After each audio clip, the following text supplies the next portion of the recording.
করে বৃদ্ধা পর্যন্ত কেউ রেহাই পাচ্ছে না সেই নরপিশাচের কবল থেকে। বন্ধুগণ, একদিকে যখন আমরা প্রতিবাদ সমাবেশের আয়োজন করছিলাম সকাল থেকে মুরাদনগরের নারী লাঞ্ছিত ধর্ষণের ঘটনার প্রতিবাদে, ঠিক সেই সময়ে দুপুরের দিকে আরো দুটি ঘটনা খুবই আমাদেরকে হতাহত করেছে।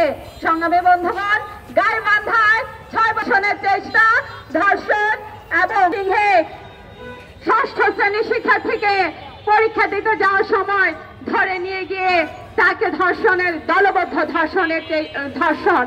সংগ্রামী বন্ধুগণ, যখন একটা ধর্ষণের ঘটনা আমাদের সামনে চলে আসে তখন একে একে আরো ধর্ষণের ঘটনাগুলো আমাদেরকে সত্যি আক্রান্ত করে, আমাদেরকে আহত করে।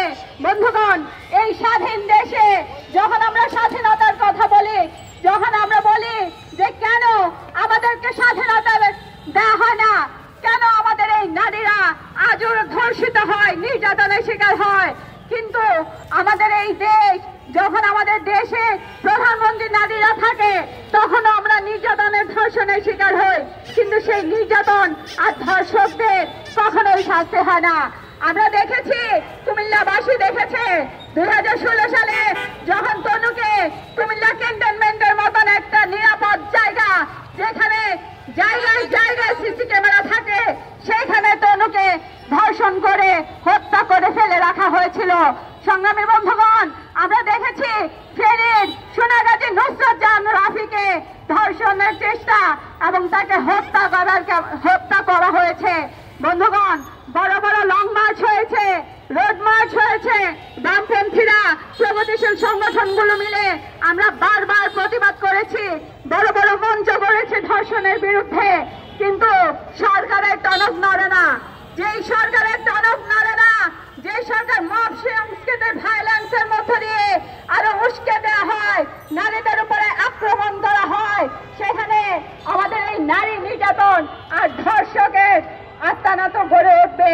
সংগ্রামী বন্ধুগণ, বাংলাদেশে এখন শুধু ধর্ষক না, বাংলাদেশ ধর্ষকদের অভয়ারণ্যে পরিণত হয়েছে। এই 56,000 যে বর্গমাইল, এই বর্গমাইল ধর্ষকের অভয়ারণ্যে পরিণত হয়েছে।